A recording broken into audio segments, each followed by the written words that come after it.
Selamat datang di rumah kita, tempat kita berbicara fakta, cerita, dan logika.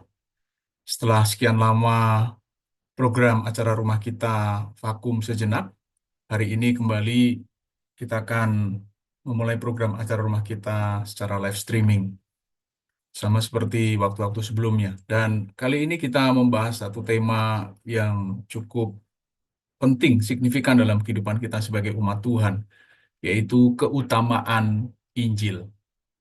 Nah, Bapak Ibu yang dikasih Tuhan, kata Injil ini menjadi sangat penting. Jadi kata yang sangat penting bagi umat Kristen.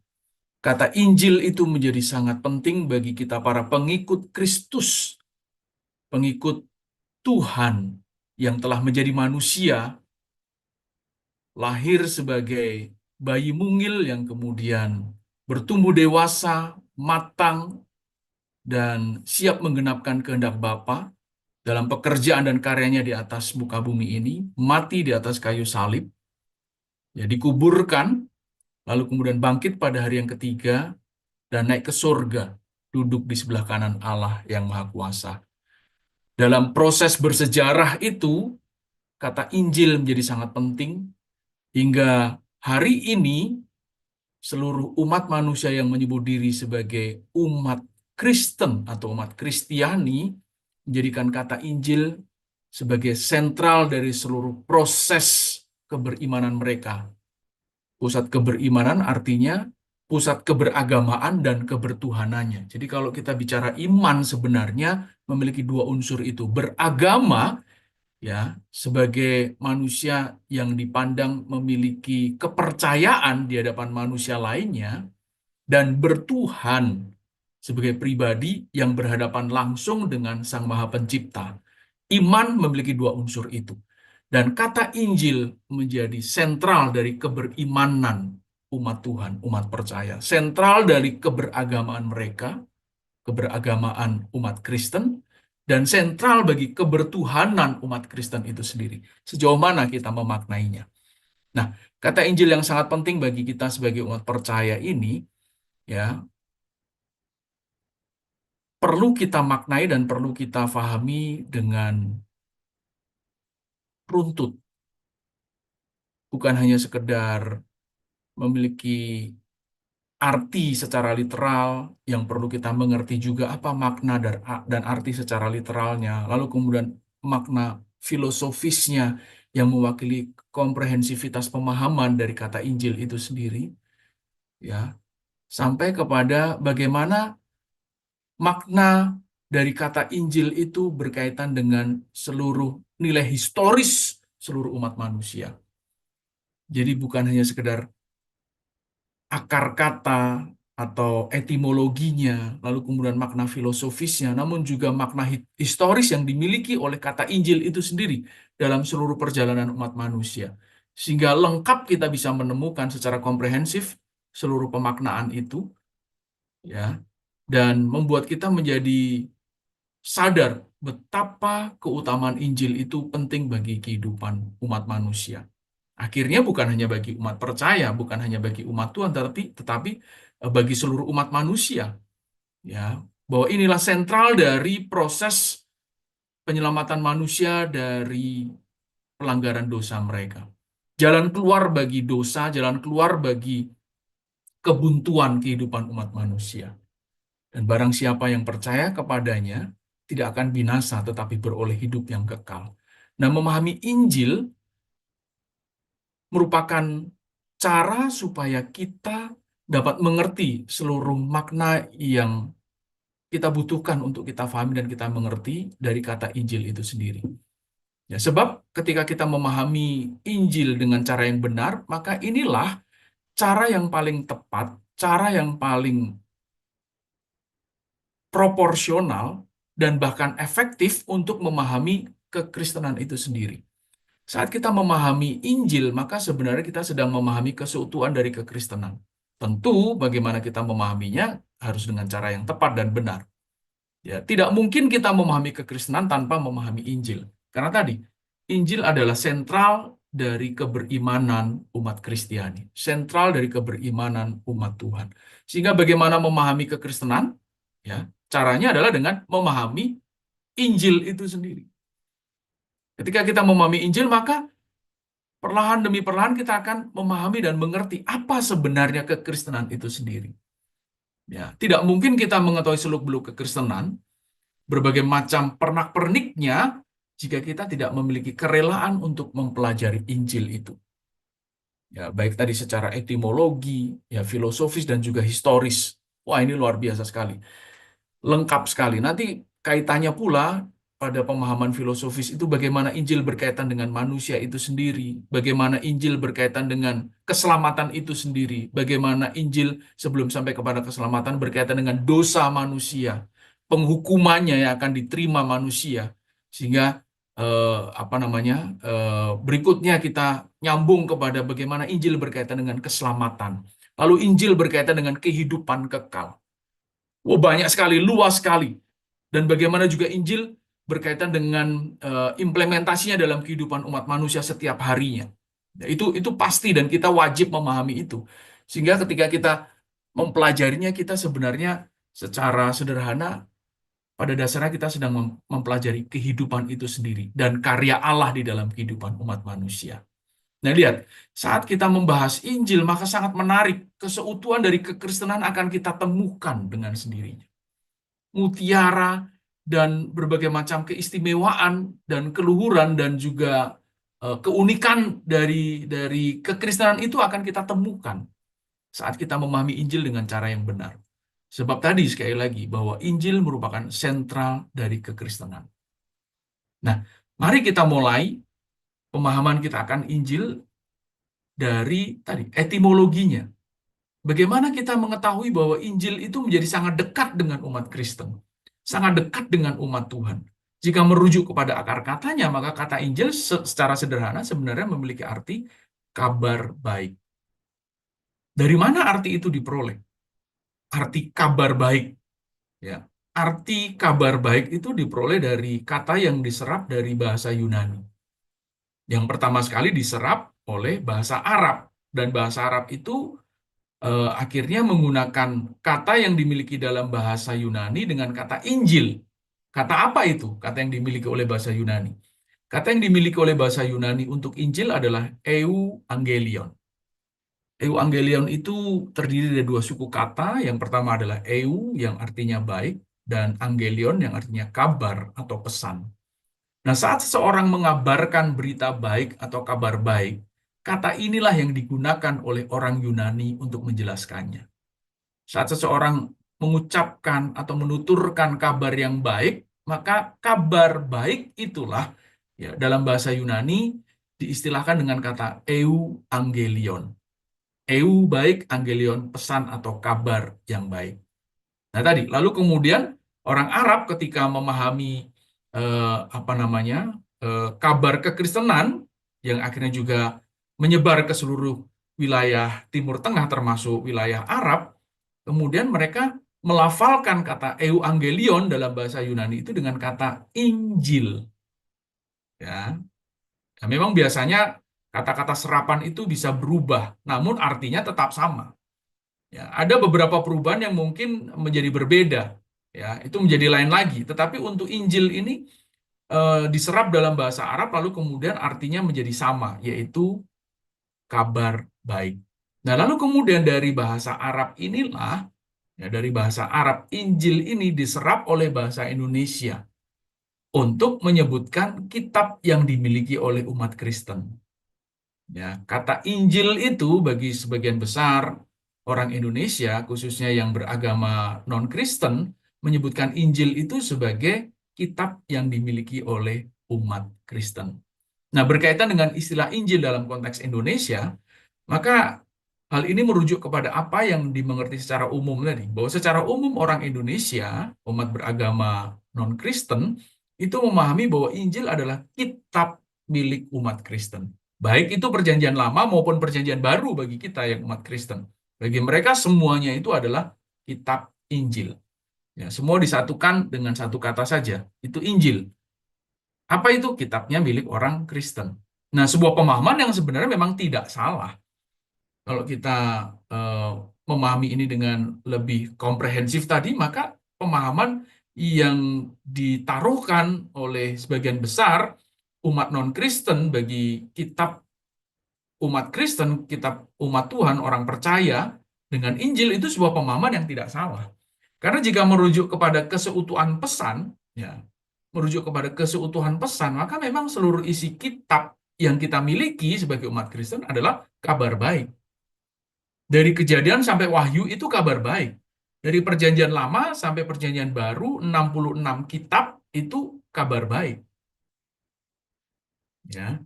Jadi itu kabar baik. Tepat ketika menggunakan Injil untuk seluruh isi kitab yang dimiliki oleh umat Kristen dengan Injil itu benar. Namun memang jika merujuk kepada hal yang sifatnya teknis, ya pembagian kitab itu kan teknis sebenarnya. Maka bagi umat Kristen yang disebut Injil adalah 4 kitab yang menceritakan kisah kelahiran Tuhan Yesus Kristus, ya, karya Sang Kristus ketika hidup di muka bumi ini, lalu kematiannya di atas kayu salib, kebangkitannya dari antara orang mati, dan kenaikannya kembali ke surga, duduk di sebelah kanan Allah Bapa yang Maha Kuasa itu. Itulah 4 kitab yang secara teknis disebut sebagai kitab Injil. Jadi secara teknis orang Kristen hanya hendak mengungkapkan Injil itu hanya 4 saja, tapi yang lainnya keseluruhannya termasuk 4 kitab Injil itu adalah Alkitab. Itulah penjelasan yang perlu disampaikan, ya. Namun ini hal yang sifatnya sebenarnya teknis berkaitan dengan pembagian saja, ya. Namun pada dasarnya kalau kita merujuk kepada nilai filosofis arti Injil itu sendiri, maka seluruh isi Alkitab itu adalah Injil. Jadi apakah salah menyebut kitab orang Kristen adalah Injil? Tidak salah. Menyebutnya dengan Alkitab juga tidak salah. Itu hal yang bisa diterima. Ya. Lalu bagaimana istilah lain yang dimiliki oleh Injil? Apalagi berkaitan dengan istilah yang dimiliki oleh bahasa Inggris. Ya, berbeda dengan istilah yang dimiliki oleh bahasa Inggris. Dalam bahasa Inggris, kata Injil itu disebutkan dengan gospel. Nah, kenapa bisa seperti itu? Nah, kata gospel ini berasal dari bahasa Anglo-Saxon atau bahasa Inggris kuno lah. Sebenarnya berkaitan dengan bagaimana orang Jermania yang menguasai wilayah Inggris pada masa itu, lalu bahasa itulah yang diadopsi oleh masyarakat sekitar dan akhirnya menjadi bahasa Anglo-Saxon. Bahasa sederhananya, bahasa ini adalah bahasa Inggris kuno. Nah, kata gospel itu dari bahasa Inggris kuno, Godspell, yang artinya good story, cerita yang baik. Nah, analogkah dengan kata evangelion? Iya, analog. Nah, kalau kata dalam bahasa Inggris berkaitan dengan evangelion ini, istilahnya secara verbal berbeda, namun makna dari istilah itu tetap sama. Jadi, baik dalam bahasa Yunani, Arab, maupun Indonesia sebenarnya pada dasarnya semuanya merujuk kepada satu makna yang sama, yaitu kabar baik. Jadi kata euangelion, kata gospel, atau kata Injil itu memiliki arti yang sama, yaitu kabar baik. Nah, pertanyaannya sekarang adalah, jika kata tersebut memiliki arti kabar baik, maka ia adalah kabar baik tentang apa? Sebenarnya berbicara tentang kabar baik yang mana sih? Gitu ya. Nah, untuk menjawab pertanyaan ini, maka kita harus melihat benang merah dari keseluruhan kisah yang terdapat di dalam Injil dalam bentuk besar atau Alkitab, ya, secara keseluruhan. Benang merah kisah yang terdapat di dalam Alkitab, dari Perjanjian Lama hingga Perjanjian Baru. Nah, merujuk benang merah dari keseluruhan kisah yang terdapat di dalam Alkitab, baik Perjanjian Lama maupun Perjanjian Baru, itu kita memulainya dari kisah kejatuhan manusia yang pertama, yaitu Adam dan Hawa ke dalam dosa. Nah, saat manusia pertama jatuh ke dalam dosa, saat itulah manusia tidak memiliki jalan penyelesaian bagi keberadaan dirinya di hadapan Tuhan.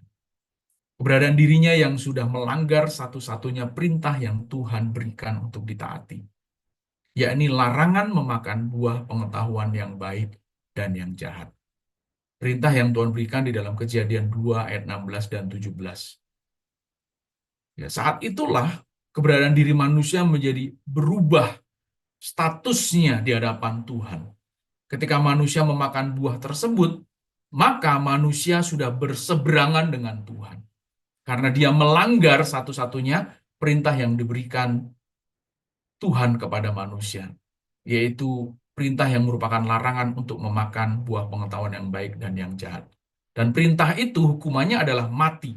Maka status manusia yang berlawanan dengan Tuhan, ya karena dia melanggar perintah Tuhan tadi, statusnya adalah berjalan untuk menempuh hukuman terakhir, yaitu kematian. Perjalanan manusia berikutnya adalah perjalanan menuju kepada kematian. Tidak ada tujuan lain setelah manusia jatuh ke dalam dosa. Ujung dari perjalanannya adalah ya menempuh kematian. Ujungnya adalah kematian karena penghukuman atas dosa manusia yang melanggar peraturan Tuhan itu tidak langsung dialami oleh manusia itu sendiri. Ternyata kematiannya itu merupakan sebuah proses, ya, yang tidak langsung mati, tetapi proses yang ujungnya adalah kematian kekal itu. Nah, ketika manusia memakan buah tersebut, maka kematian menjadi ujung dari hukuman yang dialami oleh manusia. Ya, manusia harus berjerih lelah mengusahakan makanan dan minumannya. Kaum wanita harus melahirkan dengan cara yang begitu sengsara. Wanita akan birahi kepada suaminya. Dan proses di dunia ini membawa manusia kepada banyak kesulitan yang harus mereka hadapi. Yang ujungnya adalah kematian, penghukuman kekal. Ya tadi, kematian yang memang tidak secara langsung dialami oleh manusia. Namun sebuah proses yang ujungnya adalah kebinasaan kekal. Kematian di situ setara dengan kebinasaan kekal. Tidak ada peluang untuk bisa diselamatkan ketika manusia jatuh dalam dosa. Selesai sudah. Ketelanjangan yang mewakili rasa malu pada diri manusia, lalu kemudian kecenderungan berdosa yang dimiliki manusia akibat dosa di Kejadian 6, membuat hukuman itu menjadi semakin parah dan semakin nyata bahwa manusia tidak mungkin bisa selamat. Ya. Membawa manusia kepada kegentaran, ketakutan akan akhir dari kehidupannya. Dan melihat itu semua, maka sebenarnya akibat dari dosa itu kengerian. Akibat dari dosa itu sungguh sangat menyedihkan, menyayat batin kita, karena manusia sudah tidak ada harapan lagi. Manusia tidak memiliki jalan keluar selain menerima kematian tersebut sebagai hukuman final bagi dirinya. Nah, namun di momen yang sama ketika manusia jatuh dalam dosa, ya, momen yang paling awal ketika manusia harus menerima hukuman itu, Tuhan ternyata menunjukkan jati dirinya sebagai Sang Kasih itu. Tuhan langsung memberikan janji akan datangnya pertolongan bagi manusia. Janji akan datangnya keselamatan bagi manusia. Sehingga manusia dapat terhindar dari hukuman kematian kekal tersebut. Dengan kekuatannya sendiri manusia tidak bisa karena manusia sudah berlawanan dengan Allah. Melawan Allah sama saja melawan dengan Sang Pencipta. Melawan Sang Empunya kehidupan. Mati kita nggak bisa berbuat apa-apa. Itulah sebabnya butuh Sang kehidupan ini yang memberikan uluran tangan untuk menyelamatkan manusia. Memberikan uluran tangan untuk menolong manusia. Dan ternyata sejak dari mulanya Allah Sang Kasih itu sudah membuktikan dirinya sebagai kasih yang sejati bagi manusia. Allah langsung memberikan janji pertolongan, janji keselamatan bagi manusia, sehingga manusia dapat terhindar dari hukuman yang merupakan kematian kekal tersebut. Nah, berbicara tentang janji ini, janji pertolongan, janji keselamatan, inilah kabar baik itu. Kabar baik tentang datangnya pertolongan, kabar baik tentang datangnya keselamatan bagi manusia. Sehingga manusia tidak perlu lagi mengalami kematian. Manusia memperoleh harapan terhindar dari kematian itu, terhindar dari hukuman kekal itu. Dan inilah yang disebut sebagai kabar baik itu. The good news, gospel, Injil itu. Injil yang membuat manusia memperoleh harapan terhindar dari hukuman kekal, terhindar dari kematian. Dan janji itu, janji yang merupakan kabar baik yang paling awal, Tuhan wartakan di dalam Kejadian 3 ayat ke-15. Aku akan mengadakan permusuhan antara engkau dan perempuan ini, antara keturunanmu dan keturunannya. Keturunannya akan meremukkan kepalamu dan engkau akan meremukkan tumitnya. Sebuah janji yang memang nampak misterius. Ya, janji yang isinya adalah pernyataan akan adanya permusuhan antara keturunan ular dan keturunan perempuan. Ketika Adam dan Hawa mendengar kalimat ini untuk pertama kalinya, saya yakin mereka tidak langsung bisa mengerti dan memahami. Dan memang ini membutuhkan proses supaya manusia mengerti dan memahaminya dengan benar. Itu tadi, seiring dengan perjalanan manusia harus menempuh hukumannya, seiring itu pula manusia diberikan kesempatan untuk memahami makna dari kabar baik yang paling pertama itu. Apa maksudnya ini? Jika secara sederhana dimaknai, maka ketika Tuhan mengusir manusia dari Taman Eden, Adam dan Hawa dari Taman Eden, sebenarnya itu merupakan cara Tuhan memberikan kesempatan bagi Adam dan Hawa untuk memahami apa sebenarnya janji yang dimaksudkan oleh Tuhan di dalam Kejadian 3 ayat 15. Janji yang dituliskan dalam Kejadian 3 ayat 15 ini, yang oleh Bapak Gereja Irenaeus disebut dengan proto-evangelium. Ya, proto itu artinya awal, evangelium dari kata dalam bahasa Yunani tadi, euangelion, proto-evangelium adalah bahasa Latin. Jadi proto-evangelium adalah kabar baik yang pertama. Euangelion yang pertama, Injil yang pertama, kabar baik yang pertama atau kabar baik yang paling awal. Jadi secara sederhana proto-evangelium artinya pemberitaan kabar baik yang paling awal.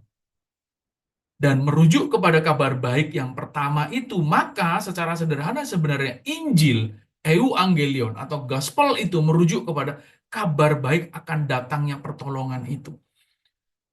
Jalan yang tadinya buntu, jalan yang tadinya tidak berujung selain kepada kematian itu telah dirubah oleh Tuhan. Ya. Diizinkan untuk dapat digantikan arahnya dengan jalan pertolongan, jalan kepada keselamatan.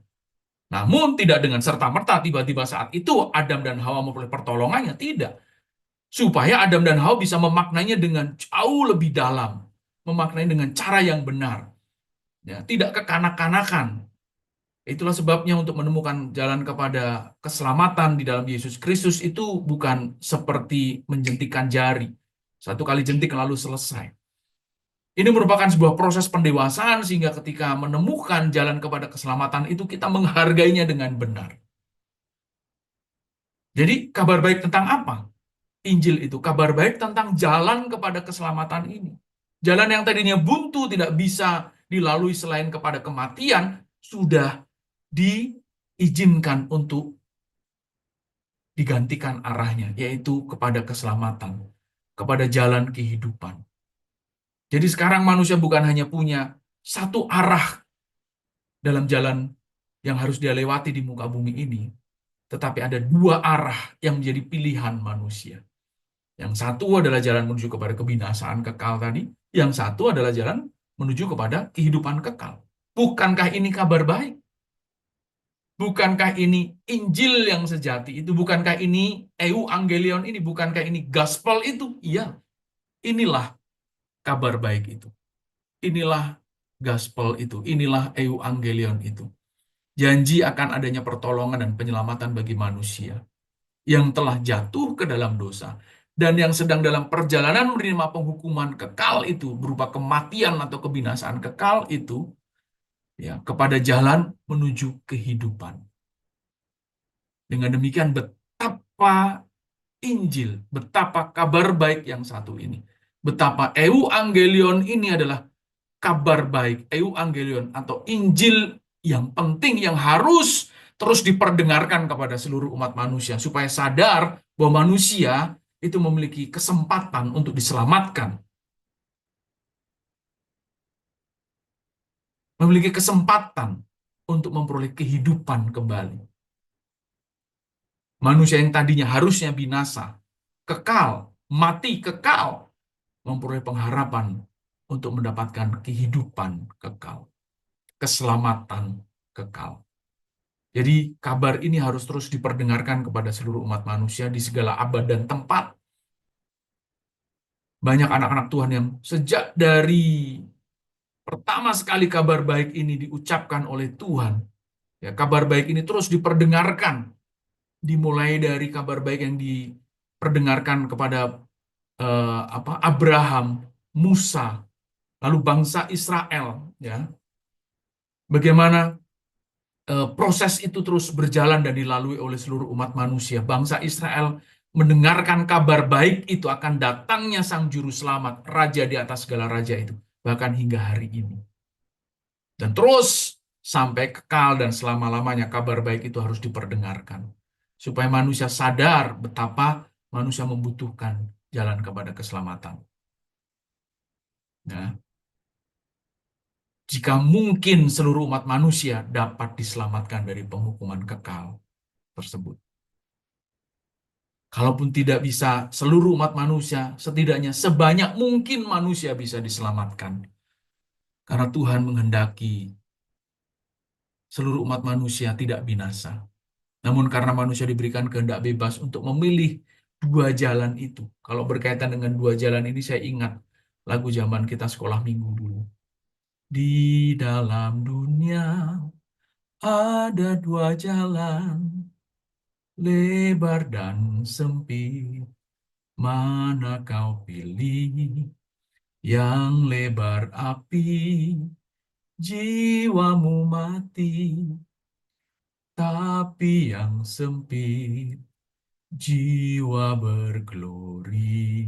Berglori, bersukacita karena menemukan jalan kepada keselamatan. Namun ingat baik-baik, kabar baik ini bukan hanya sekedar harus diperdengarkan. Ya, karena kabar baik ini selain memiliki panggilan untuk diperdengarkan, namun juga memiliki panggilan untuk bersama-sama dipelajari, supaya kita tidak salah mendengar, supaya kita tidak salah mengerti, supaya kita tidak salah memahami, memaknai, dan mengimplementasikannya, memperagakannya di dalam kehidupan kita, mengamalkannya di dalam kehidupan kita. Jadi panggilan dari keutamaan Injil itu yang pertama, selain harus selalu kita perdengarkan kepada seluruh umat manusia. Yang kedua juga panggilan untuk mempelajari dan memahaminya dengan benar. Ya, supaya kita bisa mengerti dan memahaminya dengan benar. Yang pertama mendengar dengan benar. Ya, karena sebelum memahami itu kan dimulai dengan mendengar. Kabar baik yang mana nih? Lalu dengan nalar kita kita memahami, dengan batin kita kita mengerti, ya, dan memaknainya dengan benar. Lalu dengan kehidupan nyata kita kita mengamalkannya dan memperagakannya dalam kehidupan kita. Dua panggilan besar ini yang menjadikan keutamaan Injil bermakna bagi kehidupan kita. Ya. Sehingga pada gilirannya manusia akan bisa menerima keselamatan tersebut dengan cara yang benar pula. Dan kita layak menerimanya. Bukan hanya sekedar akhirnya kita mendengar, ya, bukan hanya sekedar memahaminya, bukan hanya sekedar melakukannya, tapi sungguh-sungguh kita akan menerima keselamatan kekal itu. Baik di bumi ini dan di akhir kehidupan kita nanti. Mari kita memahaminya dengan cara yang benar. Kita mengertinya dengan cara yang benar. Oleh sebab itu panggilan untuk mempelajari, memahami, dan mengerti Injil itu adalah panggilan yang juga harus kita lakukan, Bapak Ibu Saudara sekalian. Bukan hanya mendengar kabar baik, tapi mari kita memahami kabar baik itu, bagaimana kita bisa memaknanya di dalam kehidupan kita dan mengerjakannya dalam kehidupan kita. Itu pun bagian yang penting yang harus kita camkan di dalam kehidupan kita. Dengan kita mencermati penjelasan yang benar akan Injil, membuat pengertian kita benar. Dengan pengertian yang benar membuat kita memahami dan memaknai di dalam batin kita dengan benar. Dengan memahami dan memaknai dalam batin yang benar, kita akan diarahkan untuk melakukan kebenaran Injil itu pula dengan benar. Dan kalau terus kita membiasakan itu menjadi habit, menjadi natur kita, maka kehidupan yang baru, kehidupan yang mengarah kepada keselamatan itu sudah kita peragakan sejak dari sekarang. Nah, surga Ya, jiwa berglori itu nantinya di kehidupan kekal akan dengan sendirinya menjadi hasil yang memang berhak kita nikmati dan kita miliki. Karena sejak dari sekarang kita sudah memperagakan dan memperjuangkannya. Hidup kita tidak berujung kepada kematian, namun berujung kepada kehidupan kekal. Dan inilah yang membuat kita bersyukur betapa Injil itu menjadi sesuatu yang bukan hanya sangat perlu, ya, namun menjadi kebutuhan kita untuk menjadi keutamaan di dalam kehidupan kita. Jangan gantikan Injil dengan yang lain. Jangan gantikan euangelion itu dengan yang lain. Jangan gantikan kabar baik itu dengan yang lain. Jangan gantikan gospel itu dengan yang lain. Karena kabar yang baik hanyalah kabar yang satu ini. Yang lainnya itu bukan kabar baik.